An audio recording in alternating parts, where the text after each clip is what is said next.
Ladies and gentlemen, thank you for tuning in. The nightmare of every morally superior, highly educated, wonderful, oftentimes, almost always apoplectic liberal Democrat is here. Trump will announce very soon, within days, within weeks, as early as September. This is Business Insider. Trump wants to launch his presidential campaign, possibly even before September. I want to thank everybody here. Love Trucks, hello, Sandiford, Eric, Kevin, Kristen, American Girl, and Jenny. Everybody here, hello. To my Super Chat, I cannot do this without you, ladies and gentlemen. Your Super Chat support is greatly appreciated if you enjoy these live streams. And anything you want to talk about via Super Chat, let me know. Your opinions and your viewpoints and your voice is greatly appreciated.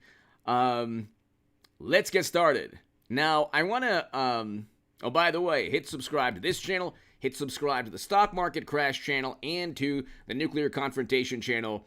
Oil prices, the demand is either, there's something going on with the reporting with certain government agencies and demand in terms of oil consumption and oil demand for oil. And so the demand, TK, hello, Jane, hello. The demand is a lot higher than I think what's been reported. The demand is going to outpace supply. It already has, but very soon you will see oil prices go way up very soon. So that is a certainty. We will have a negative third quarter.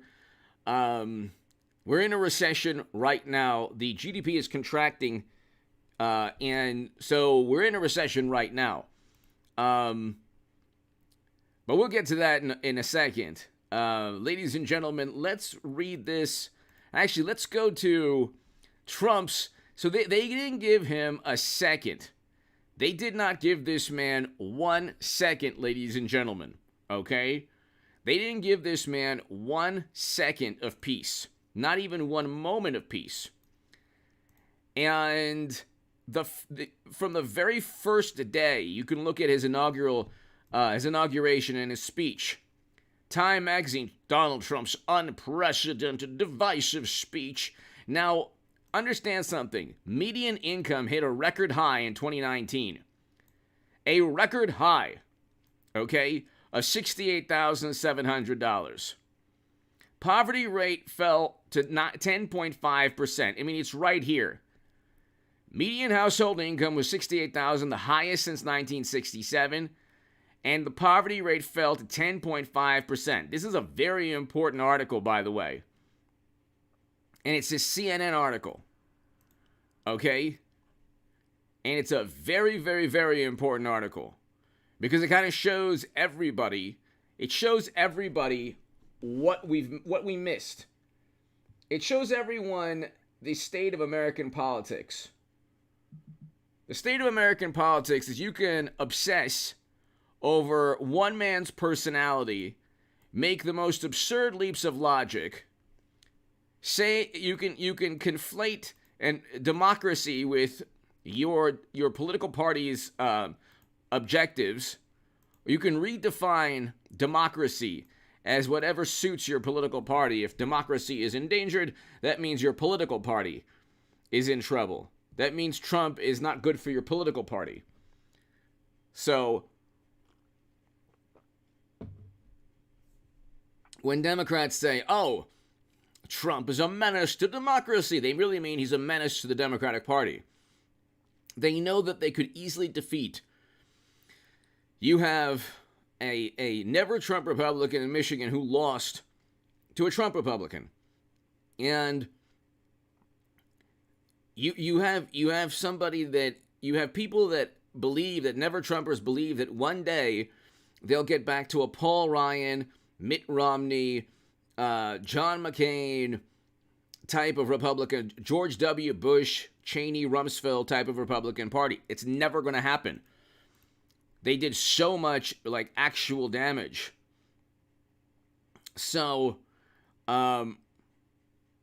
you have to actually look and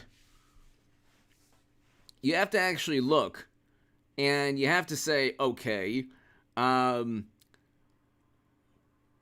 did they give Trump a moment's rest? Did they allow him to be president long enough to where they could actually be appreciative? Was anybody appreciative of record highs in household median income? Was anyone appreciative of record highs in household median income and record lows in poverty?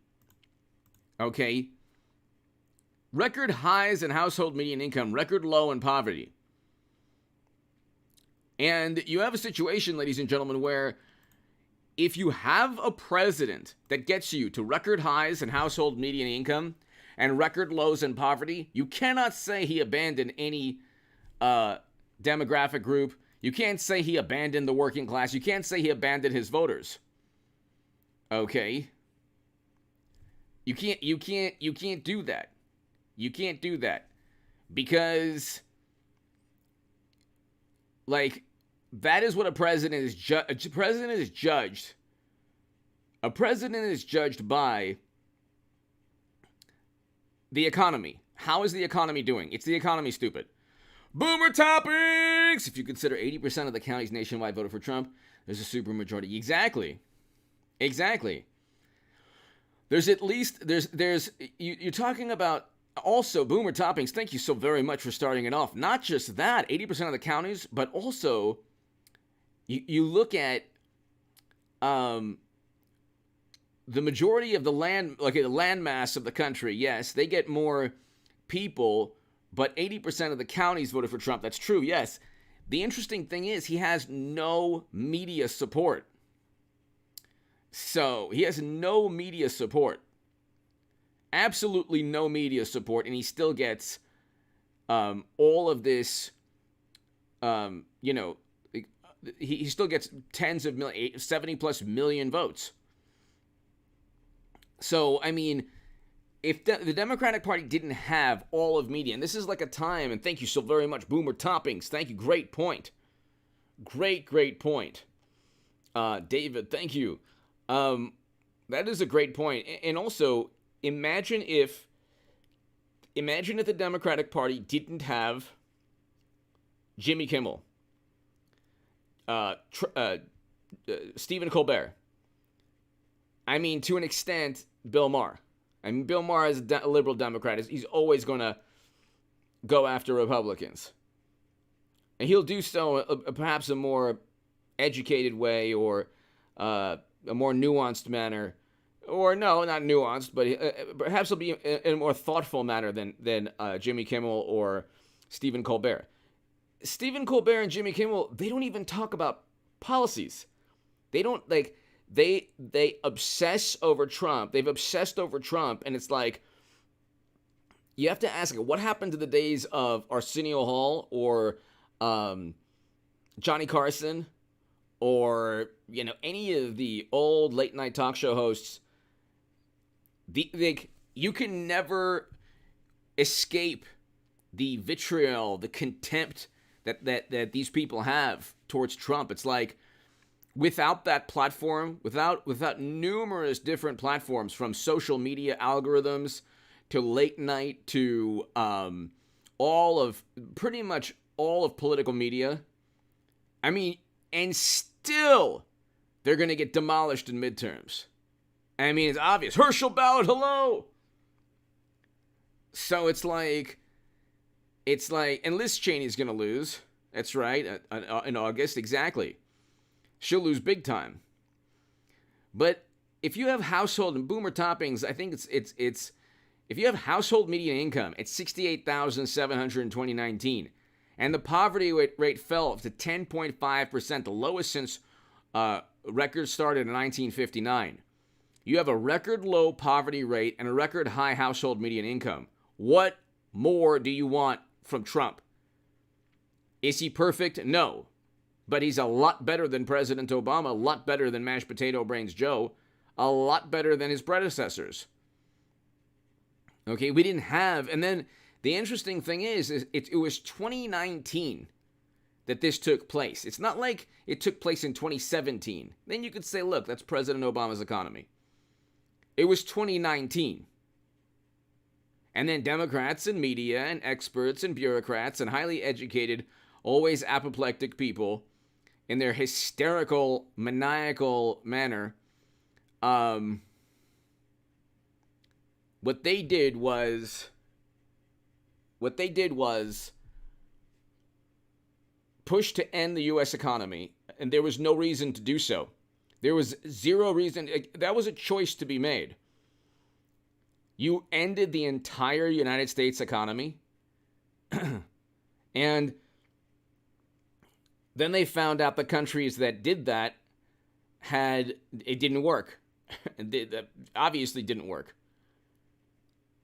Because human beings will interact whether or not they're working in offices. This is like you could have used basic logic the past 2 years instead of the counterproductive, destructive policies of Democrats. You could have used basic logic. Just simple basic logic. But you are judged on your economic performance. Now, really quickly, if you look, they didn't give him a second. So Donald Trump's unprecedented divisive speech. Every single article. This is Time magazine, by the way. You can imagine what it was like on CNN or MSNBC or like other publications, The Atlantic. This is 2017. They didn't give him a second to be president. They didn't give him even a moment, a second. Everything was an obsession with this man. They are obsessed with this man because they lack, the reality is that they lack achievement. They lack the ability to actually boast or brag or focus on all the achievements that they can show the American people. They're like, what have they achieved? What have they been able to accomplish? What have Democrats been able to accomplish other than showing how much contempt they have for Donald Trump? We have an economy in free fall. We have a terrible, terrible economy. It's like we have a terrible economy. Foreign policy is like horrendous. And it started off, and if you read the article, it never changed for 2017, 2018, 2019. It hasn't changed for 6 years now. Read this article. I mean, it's right here. It's like, we could read it right here. It's the inauguration of a new president. It's always about how Trump offends liberal sensibilities. That's what this is always about. It's always about Trump offending liberal sensibilities. It's not about like him being a good president or presiding over it's presiding over record highs in household median income. It's not about record low in poverty. It's not about, signing the First Step Act or being the first president to step foot in North Korea. It's always about how he offends the wonderful, morally superior liberal sensibilities. They can't actually point to any achievements or accomplishments from their side. They can't say that, President Obama's administration was absolutely wonderful because they lost to Trump. They can't say that Biden's administration is absolutely wonderful because we're in a recession with household median incomes down and real wages down 4.4%, and we have geopolitical nightmare with the country that's supposed to have been protected by Democrats being invaded. But here, the inauguration of a president. This is the way the first paragraph is like, and like the fantastic journalist, just reading it, just giving my thoughtful critique. The inauguration of a president is always a balance between the national legacy and a promise of a fresh start.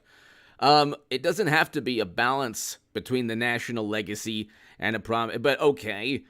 It is common for the speaker to try to set himself apart. Nevertheless, when Donald John Trump stood for the first time as the 45th president of the United States in a light rain to deliver his address, he went where no president has gone in more than a century. Oh my God.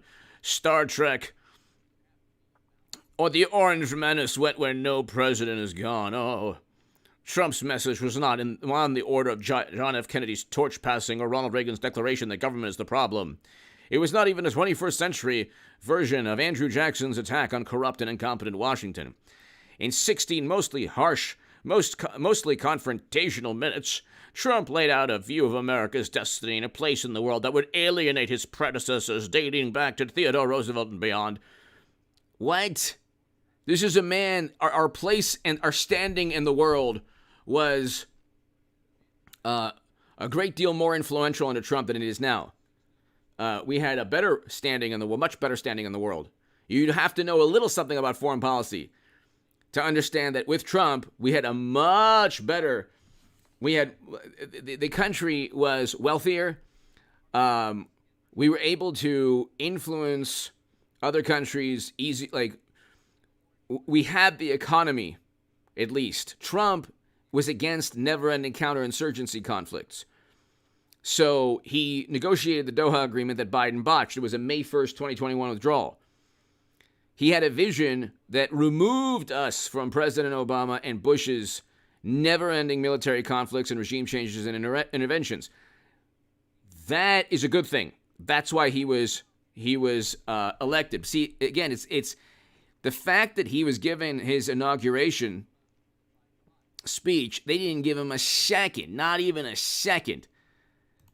It may go down as one of the most consequential, one of the most misleading speeches in the history of presidential inaugurations. Okay, newly sworn into office, Trump announced a U-turn in foreign policy. Very good. That's why I should have voted for him instead of Bernie Sanders. Or, I should have written, if I could go back in time, I would have talked about how great Trump would be as a president as opposed to Bernie Sanders. Bernie Sanders would impose a Lincoln Project.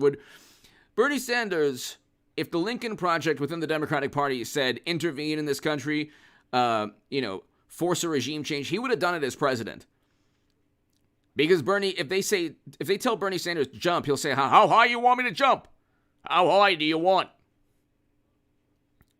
When I was on the left, I thought Bernie Sanders was the man that went up against a corrupt system, was against wars, was against interventions, and would focus on economic policy to make people wealthier and to reduce poverty. Well, we got that with Trump. Trump announced a U-turn in foreign policy. Good. That has defined America's place in the world for more than 70 years. It was a foreign policy that got us into Vietnam, Iraq, Afghanistan. And so, yes, he announced that he would not engage in those types of foreign policy catastrophes. Oh my God, that's so horrible. And while he was at it, he savaged the record and the motives of a large number of men and women seated around him. He savaged. For all his reputation as a builder, he entered his office as a wrecking ball. I mean, he didn't even spend a second yet in the Oval Office, and suddenly he's a wrecking ball. Why does he have to embrace the rear end? Why did he have to embrace the rear end of these people? And they were plotting to go after him anyway.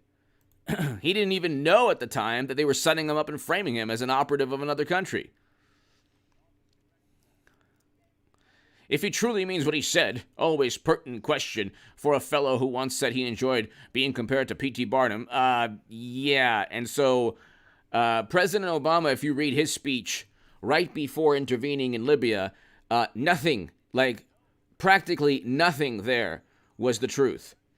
So you look at these people pretend that the person they vote for only tells the truth. Nobody has lied more than his predecessors and than media, than Trump. The media in general have lied far more than Trump ever lied, and Trump lies about crowd size. His greatest lies are about crowd size or things that are not consequential. He was telling the truth when it came to him not being a Russian operative. He was telling the truth when it came to him not, having tax issues, which Hunter does, by the way. The reason that they have, see, Trump doesn't have control of social media algorithms. Okay, Democrats do. The reason they do is because they're the ones who lie so much, and they're the ones who need to actually suppress any discussion about topics they deem sensitive. Because if you allow discussion and debate, then suddenly more and more people move away from the Democratic Party's position on things. So you can't have that. They don't want that. That's why there's social media algorithms. You can't talk about 5 or 6 like sacred cows. And so,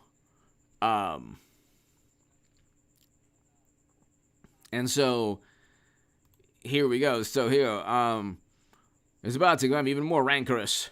Washington is about to become even more rancorous. Yeah, that wasn't Trump's fault. I can't even repeat what Madonna said that day during his inaugural. So, she wanted to do something to the White House, and that was 2017.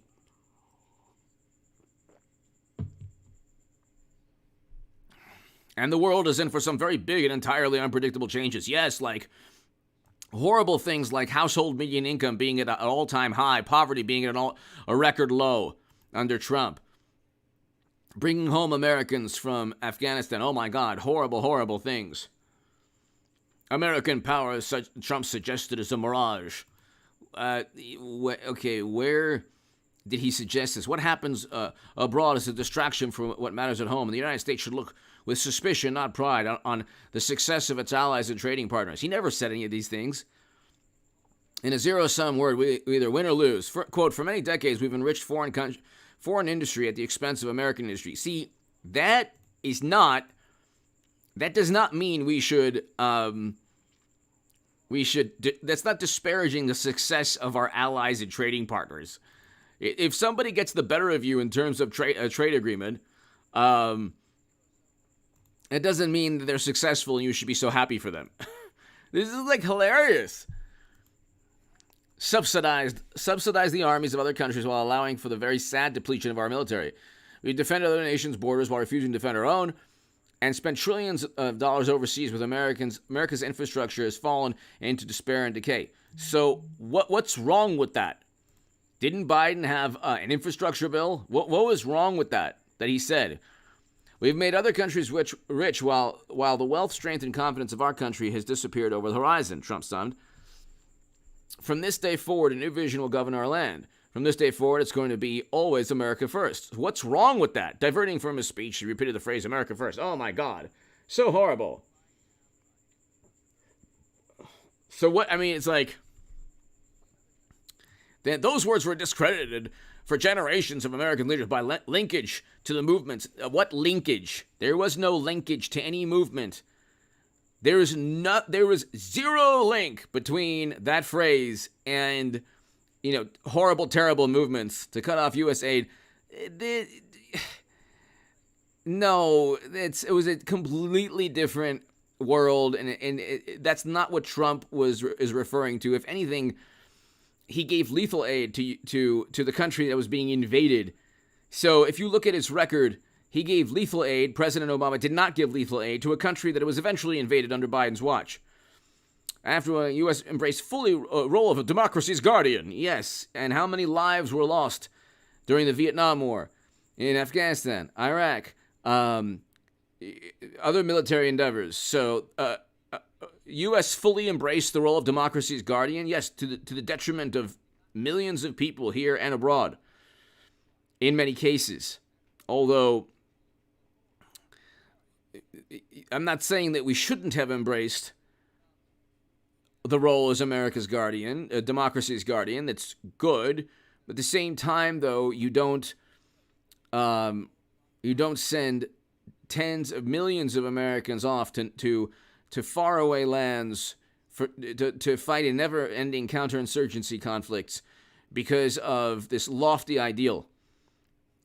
These are like, you have these foreign policy.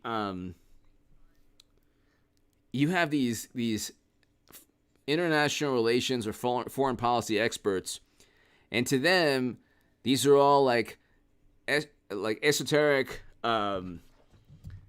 lofty ideals that we should live up to. It's like, okay, but you're going to ask an 18-year-old to go off to another country and risk or give his life Um, and then it's going to be viewed as a terrible, terrible foreign policy decision years later.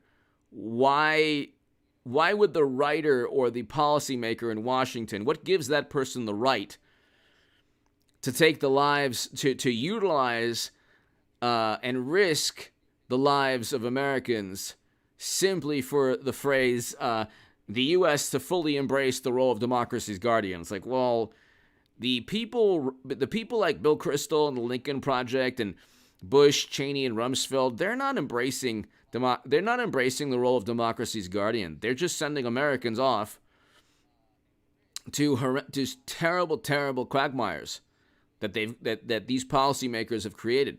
The most courageous and the bravest people among us are being sent to protect democracy, but at the same time, it's like you have to make sure you have somebody like Trump, not Cheney or Rumsfeld or Clinton or President Obama. You want to make sure you have somebody like Trump who will not listen to the Lincoln Project, who will not listen to military leaders who say, okay, yes, send Americans off forever. So that was a good thing. It's like the good things about Trump, the things that make him appealing to voters. This is like time. The article here finds it like finds it reprehensible or offensive. But here was Trump amid the marble and flags and grander American power, giving no sign that he wanted that title. What does that even mean? Well, if anything, you should be applauding the fact that he didn't use the marble and the flags and the grandeur of American power to elevate himself. Instead, the old phrase was made new again, not by a protesting fringe this time, but the man in charge. What are you a man who sees America as a crippled victim. What? Where do you get this? This is my point, ladies and gentlemen. The issue with Trump is not about him. He's not the problem. It's the people who look at him and create this. This is a fabricated contempt. They really don't dislike Trump because they don't even know who he is. They don't even know they don't understand, nor do they care about what his words or what make America great again or America first. They don't even care what these phrases mean. They're going to redefine anything Trump says or does to suit their contempt. So that's what's really happening. What's really happening is they're looking at Trump from the vantage point of anything the man says or does, we're going to manipulate and conflate into something horrible. Because in terms of an economic record and a foreign policy record, there is no comparison. There is no comparison at all, even with President Obama. President Obama lost 200,000 manufacturing jobs in 8 years. In 4 years before the last year in office, he gained 300,000 to 500,000, Trump. So, I mean, there's no comparison at all.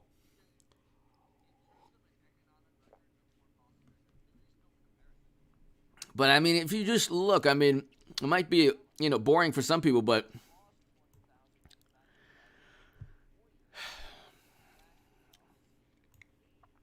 maybe it was all a bargaining chip. Maybe after he renegotiates a few trade deals and duns members to pay their fair share, Trump will pronounce the U.S.-led world order fully fixed and better than ever.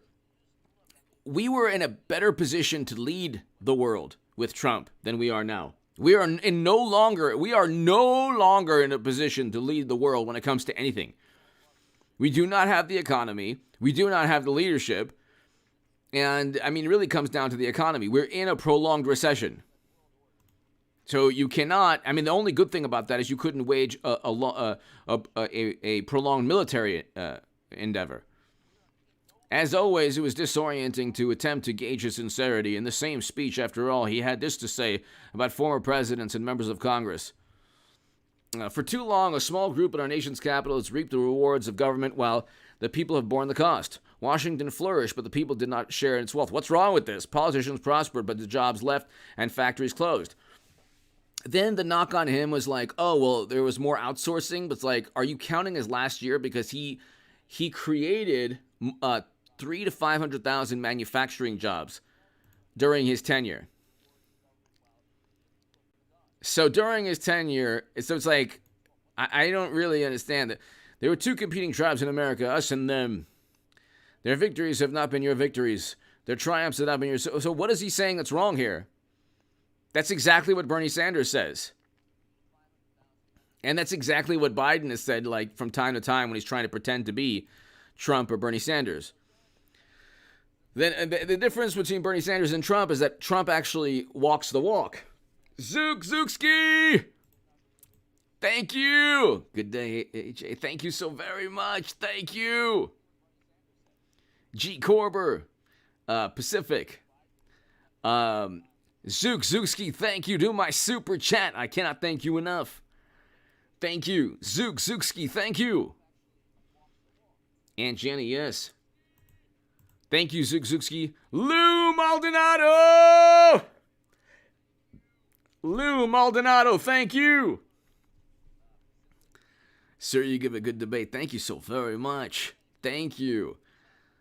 Zookski, Lou Maldonado, thank you so very much. I appreciate the kind words. Zookski, Lou Maldonado, thank you so much. Hetty, hello. Thank you, Zook. Thank you, Lou. I greatly appreciate it. Thank you so much. And so we have this, like, what did the man do wrong? Like, if you read this Time magazine, this is endemic of all the articles written about Trump from 2017 to today. What did the man do wrong? Sometimes he does, like, he's not perfect, so there are times where he said, I mean, Trump shouldn't have gone after NFL athletes. He shouldn't have gone after LeBron James, in my opinion. There's no point to it. Even if you disagree, oh, yeah, I'm glad he did. There's no point to it. It just gives more fuel for these people. Like, when they can't create and manufacture, contempt and disdain for Trump, then they can just use his words, which are sometimes push the envelope. But other than that, like, what did this man do that was so horrible? What is wrong with a great economy? Please, somebody tell me. Lou, Zook, everybody here, somebody tell me. What is wrong with a great economy? I will deal with tweets. My God almighty. What is wrong with a good economy? What? Boomer Toppings, thank you again.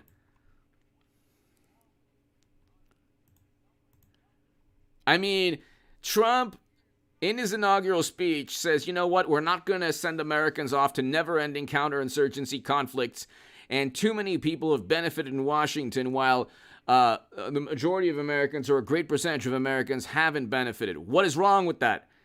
That's pretty much what every politician says. The difference is that Trump negotiated the Doha Agreement, and we had a fantastic economy. So what's the problem? And he never worked with Russia. And he never was installed by another country. And nobody was ever indicted on that. And nobody was indicted when it came to the DNC emails for conspiring with a foreign intelligence official. And if you look at what took place under Biden's administration, it's like, look what's taking place right now. You have mashed potato brains presiding over a terrible economy. It's only going to get worse. What Democrats don't understand is, like, the polls that show Democrats taking the Senate, they don't realize that oil prices are going to go way back up. Refinery capacity is almost at 100%. There is zero margin for if oil prices, when they go back up, for oil, like, and gas and diesel, not to go to skyrocket up again. So here, I just want to read you really quickly this. A president can be lawfully created in the most humble private circumstances. So here we go. This is why President Obama welcomed Trump and his wife Melania for coffee. Oh, isn't that nice? President Obama's administration set up and framed Trump, an incoming candidate. There was never a reason to investigate an incoming president. There was never a reason. There was even the meeting, like they said, oh, well, George Papadopoulos had a meeting with Alexander Downer. So what? Nothing. First of all, he didn't do anything wrong. And there was exculpatory evidence. There was exculpatory evidence that should have exonerated George Papadopoulos, but guess what? It was not allowed to be seen by any judge. You had Kevin Kleinsmith and others who pled guilty to lying to a judge, falsifying information. So then he goes and they bring up, okay, more subdued was Bill Clinton. Oh, that's right. Who sat passively beside his stoic wife.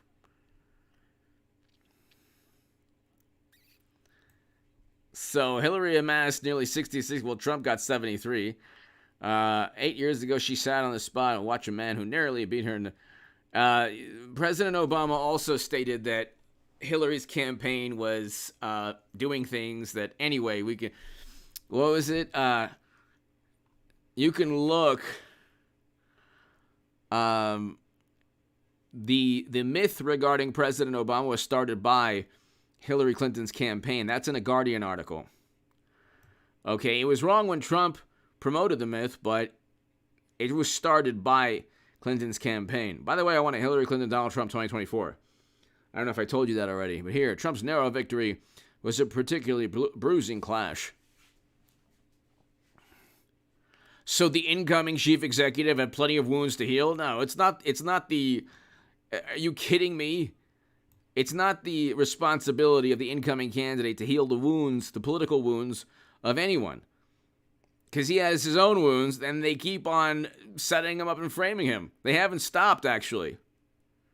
They keep investigating Trump because he didn't commit a crime, so the next best thing to indicting him is investigating to promote the possibility that a crime might one day be found.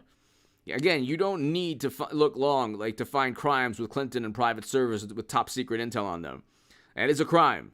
Or Hunter's, any of Hunter's emails, voicemails, anything like that.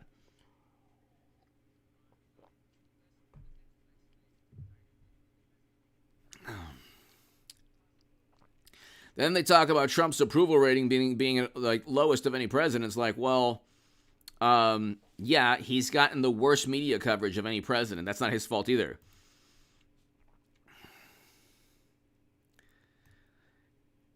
I mean, also here, just so I enjoy, you can look back and read, but here, violent anti-Trump protests try to steal spotlight.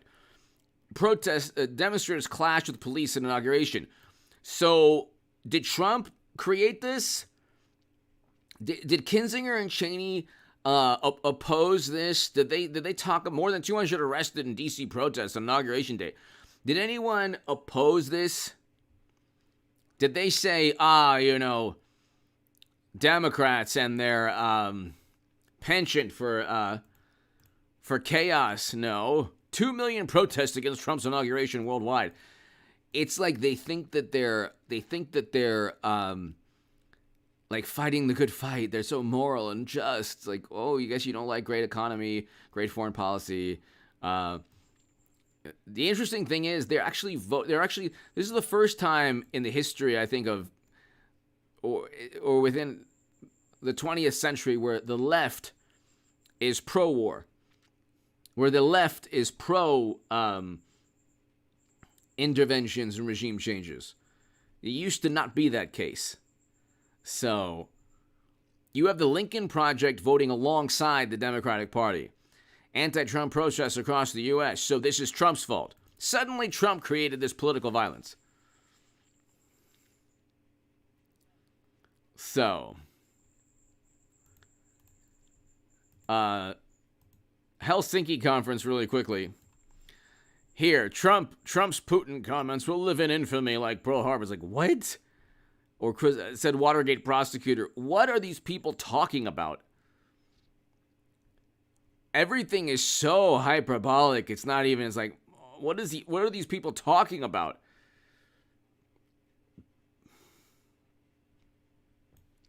It's never ending. It's never ending.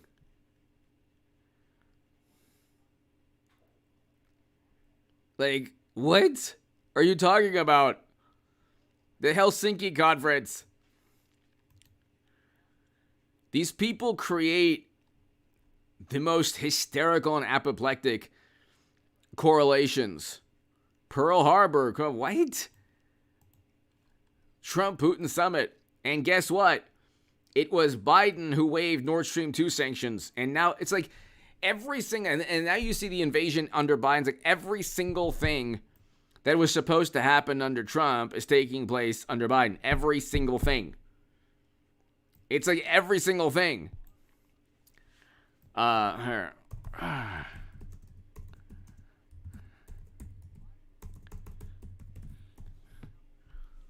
Trump sides with Russia against the Bureau. Could you imagine if if President Obama had a problem with the Federal Bureau of Investigation and the headline was President Obama sides with an adversary? Like, is this about the truth? Is he bringing up the truth, or he sides with Russia against the Bureau? Oh my God! And now we found out that the whole thing was a setup. The Steele dossier set up Trump. A Steele dossier was a fake and phony document actually purchased with campaign donations by Clinton and the DNC. And then you got headlines from the BBC, Trump sides with, oh my God, Trump, oh. Trump's Helsinki bow to Putin leaves the world wondering. Oh, the world was wondering. Like, well, then why did Putin wait to invade with Biden? Any question why? What happened between? And then you had this was every single. What Helsinki agreements? This is not normal. Donald Trump was horrifying in Helsinki.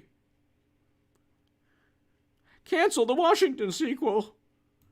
I mean, it's like, that's the type of thing that, and we're not even getting, you could type in anything. You could type in Trump hotel room. The truth behind. What is the Donald Trump you-know-what tape? An explainer. Okay?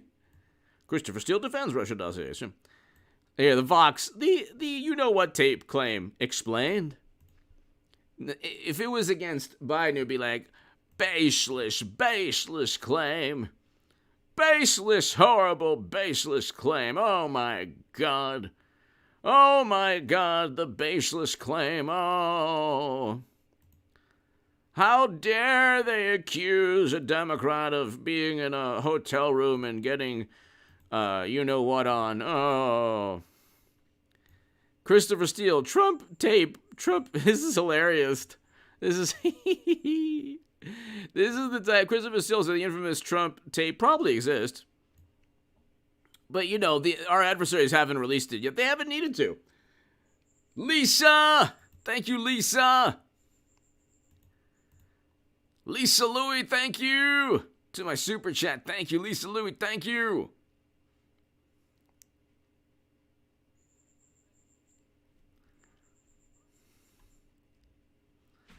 So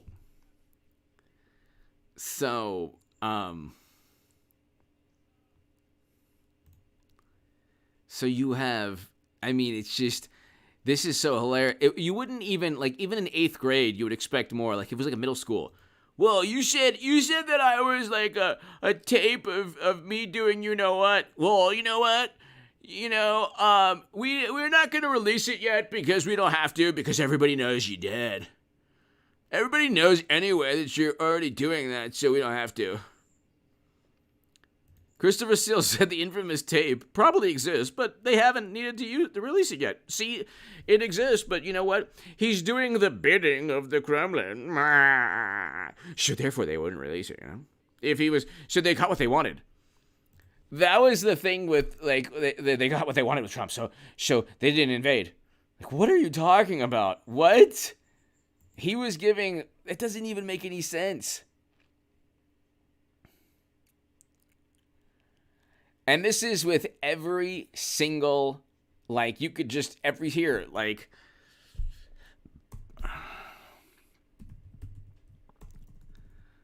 hold on.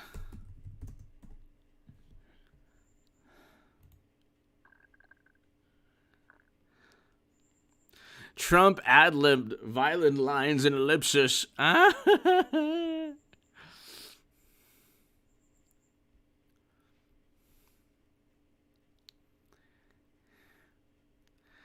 This is unbelievable.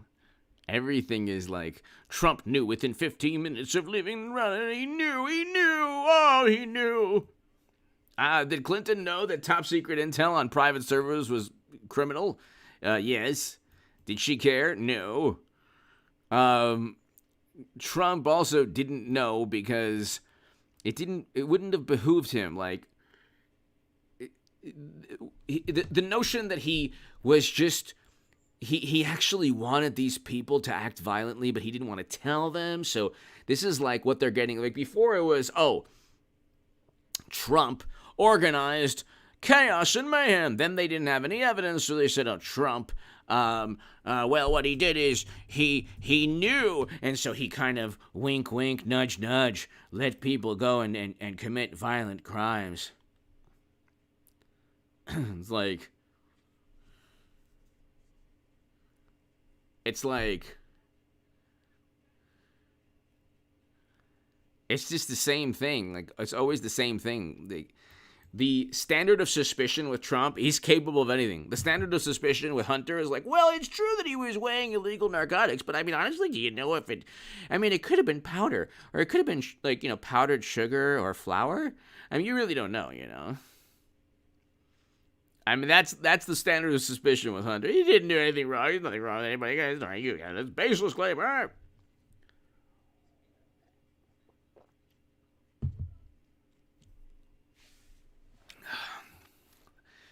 There has to be, Trump has to bring out, like, they have to find some way to kind of, like, eloquently, I was not a sheriff, and I'm about 5'9", 5'10", my God, what is going on here? Who cares how tall I am? Trump returns to Washington the first time.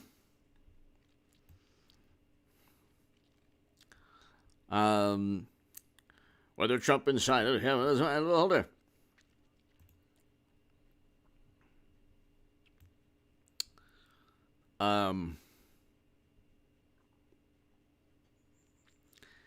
Trump, so everything, you can look, Trump's tax return, Trump's tax returns, and Kremlin. Tax returns. Does Trump owe Russia? Brookings. Trump's tax return, chronic losses, years of income. Could Mueller reveal Trump's tax returns? So they obsessed over his tax returns. They obsessed. Trump insists he doesn't owe money as he refuses to reveal financial details. Like, every single thing about this man. Late night. Why does Seth Meyer, like, this is the thing. Republicans should investigate why every single, Lisa, thank you. Why every single, every single obsession,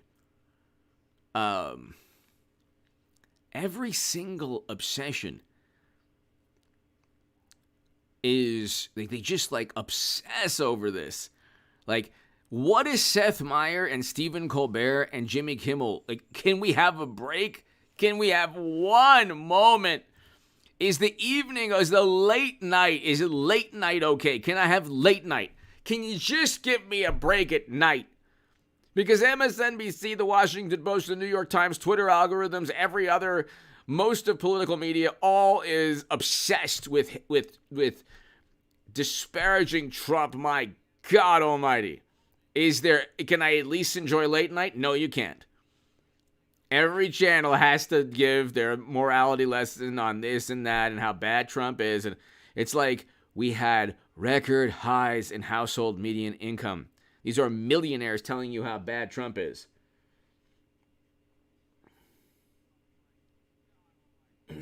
These are millionaires telling you how bad Trump is. And it's like they can't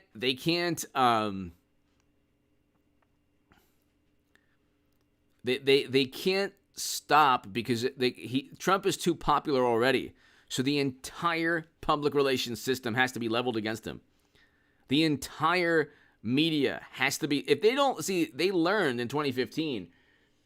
They leveled the media against Trump, but they did so in a way where they tried to like disparage his, like they tried to downplay, they use the word downplay, as if you should obsess and focus on something,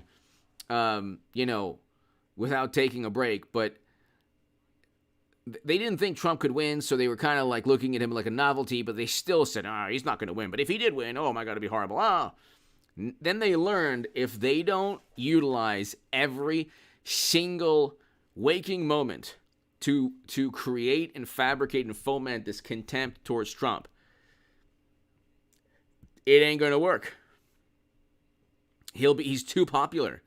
His policies worked. He had a great economy. End of story. He had a great economy. And if you didn't have all of media, they wouldn't be talking about the Senate. The Senate, I doubt, will stay Democrat because the economy is going to get worse, not better, from here on out. So the economy will get worse, not better. So, I mean, that's the thing. It's like the economy is going to get much worse, unfortunately. Not much better, much worse. So you have to ask yourself, like, well, if the economy gets worse, then what do? Russia ties. What ties? Then all these euphemisms. Oh, the ties. The links. I mean, all of this fake news for 6 years. I mean, you wonder why we're in this situation as a country. You have people that... This is hilarious. What does this say? You have people that take this seriously and they don't realize maybe Russia could find Trump's tax return. You have people who don't realize that media's obsession with Trump is a big part of why a lot of people don't like him. It doesn't matter what you do. He could have not said certain things that were, offensive, and still they'd find something about Trump. I mean, it didn't help that he pushed the envelope when it came to certain beefs. He shouldn't have had social media beefs. But it's like he needs to find a better way of Trump needs to find a much better way of explaining that he had a great economy with household median incomes at record highs. Personal incomes were at record highs also. Real wages were up. Now everything is down, and real wages are down 4.4%. So.